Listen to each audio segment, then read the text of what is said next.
ಅನೈತಿಕ ಚಟುವಟಿಕೆಗಳ ತಾಣವಾಗ್ತಾ ಇದೆ ಕುವೆಂಪು ಉದ್ಯಾನವನ.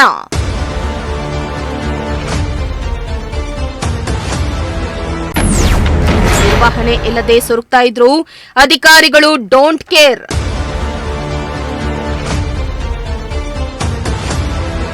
ಎಸ್ ವೀಕ್ಷಕರ, ತುಮಕೂರು ಅಭಿವೃದ್ಧಿಯನ್ನ ಹೊಂದುತ್ತಾ ಇರುವ ಜಿಲ್ಲೆ ಎಂದು ಗುರುತಿಸಿಕೊಳ್ತಾ ಇದೆ.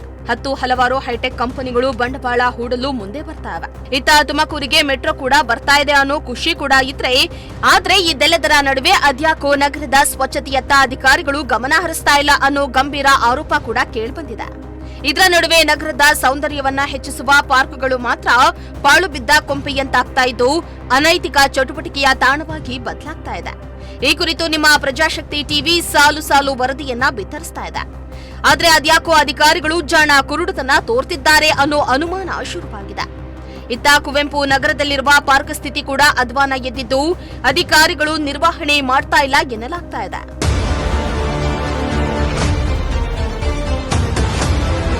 ಹೌದು, ತುಮಕೂರಿನಲ್ಲಿ ಪಾಲಿಕೆ ಹಾಗೂ ಸ್ಮಾರ್ಟ್ ಸಿಟಿ ವತಿಯಿಂದ ನಿರ್ಮಿಸಿ ಸರಿಯಾಗಿ ನಿರ್ವಹಣೆ ಮಾಡದೇ ಇರುವುದರಿಂದ ಅದೆಷ್ಟೋ ಪಾರ್ಕ್ಗಳು ಪಾಳು ಬಿದ್ದ ಸ್ಥಿತಿ ತಲುಪಿದ್ದು, ತುಮಕೂರು ಆಡಳಿತ ಸುಖಾಸುಮ್ಮನೆ ಪಾರ್ಕ್ ಅನ್ನ ನಿರ್ಮಿಸಿ ಜನರ ತೆರಿಗೆ ಹಣವನ್ನ ಪೋಲ್ ಮಾಡ್ತಾ ಇದೆಯಾ ಅನ್ನೋ ಅನುಮಾನ ಶುರುವಾಗಿದೆ. ತುಮಕೂರು ಸ್ಮಾರ್ಟ್ ಸಿಟಿ ಹಾಗೂ ಪಾಲಿಕೆಯ ವ್ಯಾಪ್ತಿಗೆ ಒಳಪಡುವ ಕೆಲ ಪಾರ್ಕ್ಗಳ ಸ್ಥಿತಿಯಂತೂ ಹೇಳತಿರದಾಗಿದೆ. ಇನ್ನು ತುಮಕೂರು ನಗರದ ಪ್ರಗತಿ ಬಡಾವಣೆಯಲ್ಲಿರುವ ರಾಷ್ಟ್ರಕವಿ ಕುವೆಂಪು ಉದ್ಯಾನವನ ಸ್ವಚ್ಛತೆ ಇಲ್ಲದೆ ಸೊರಗ್ತಾ ಇದ್ದು ಪಾರ್ಕ್ಗಳನ್ನ ಅಧಿಕಾರಿಗಳು ಗಮನಿಸ್ತಾ ಇಲ್ಲ ಎನ್ನುವುದಕ್ಕೆ ಉದಾಹರಣೆಯಂತೆ ಪಾರ್ಕಿನ ಒಳಗಡೆ ಮದ್ಯದ ಬಾಟಲ್ಗಳು ಹೆಚ್ಚಾಗಿ ಬಿದ್ದಿವೆ.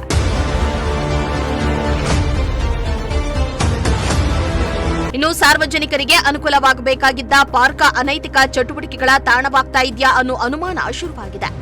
ಇನ್ನು ಪಾರ್ಕ್ ಒಳಗೆ ಓಡಾಡೋದಕ್ಕೆ ತುಂಬಾ ತೊಂದರೆಯಾಗ್ತಾ ಇದೆ. ಪಾರ್ಕ್ನಲ್ಲಿ ಗಿಡ ಗೆಂಟೆಗಳು ಬೆಳೆದು ನಿಂತಿರೋದ್ರಿಂದ ಪಾರ್ಕ್ನಲ್ಲಿ ವಿಷ ಜಂತುಗಳ ಕಾಟವೂ ಕೂಡ ಹೆಚ್ಚಾಗಿದೆ.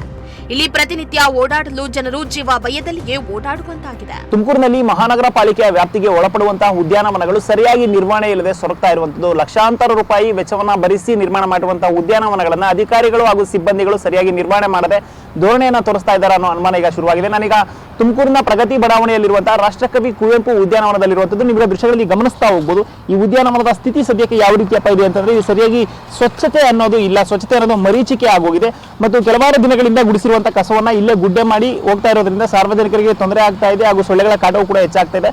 ಮತ್ತೊಂದು ಕಡೆ ಎಲ್ಲೋ ಒಂದ್ ಕಡೆ ಉದ್ಯಾನವನ ಅನೈತಿಕ ಚಟುವಟಿಕೆಗಳ ತಾಣ ಆಗ್ತಾ ಇದೆಯಾ ಅನ್ನೋ ಪ್ರಶ್ನೆ ಮೂಡೋದಕ್ಕೆ ಶುರುವಾಗ್ತಾ ಇದೆ. ಈ ಮಾತನ್ನ ನಾನು ಯಾಕಪ್ಪ ಹೇಳ್ತಾ ಇದ್ದೀನಿ ಅಂತಂದ್ರೆ, ಈ ಉದ್ಯಾನವನದ ತುಂಬವೂ ಕೂಡ ಮದ್ಯದ ಬಾಟಲಿಗಳು, ಮದ್ಯದ ಪ್ಯಾಕೆಟ್ಗಳು ಹಾಗೂ ಗುಟ್ಕಾ ಮತ್ತು ಸಿಗರೇಟ್ ತುಂಡುಗಳೇ ಹೆಚ್ಚಾಗಿ ಬಿದ್ದಿವೆ.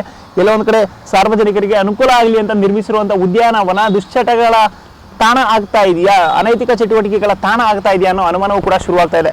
ಇದಷ್ಟೇ ಅಲ್ಲದೆ ಸರಿಯಾಗಿ ಇಲ್ಲಿ ಕಸವನ್ನ ವಿಲೇವಾರಿ ಮಾಡಲಾಗ್ತಾ ಇಲ್ಲ. ಸಾರ್ವಜನಿಕರಿಗೆ ಅಂತ ನಿರ್ಮಿಸಿರೋ ಉದ್ಯಾನವನ ಸರಿಯಾಗಿ ನಿರ್ವಹಣೆ ಆಗದೇ ಇರೋದ್ರಿಂದ ಇಲ್ಲಿ ಸಾರ್ವಜನಿಕರು ಓಡಾಡೋದಕ್ಕೂ ಕೂಡ ತುಂಬಾ ತೊಂದರೆ ಆಗ್ತಾ ಇದೆ ಮತ್ತು ಸಾಕಷ್ಟು ಸಾರ್ವಜನಿಕರು ಇಲ್ಲಿಗೆ ಬಂದು ವಿಶ್ರಾಂತಿಯನ್ನು ತೆಗೆದುಕೊಳ್ತಾ ಇರ್ತಾರೆ. ಸಾಕಷ್ಟು ಶಾಲಾ ಕಾಲೇಜು ವಿದ್ಯಾರ್ಥಿಗಳು ಬರ್ತಾ ಇರ್ತಾರೆ. ಆದ್ರೆ ಅವರಿಗೆ ಪೂರಕವಾದಂತಹ ವಾತಾವರಣವನ್ನ ಅಧಿಕಾರಿಗಳಾಗ್ಲಿ ಸಿಬ್ಬಂದಿಗಳಾಗ್ಲಿ ಇಲ್ಲಿ ನಿರ್ಮಿಸಿಕೊಡಲಾಗ್ತಾ ಇಲ್ಲ.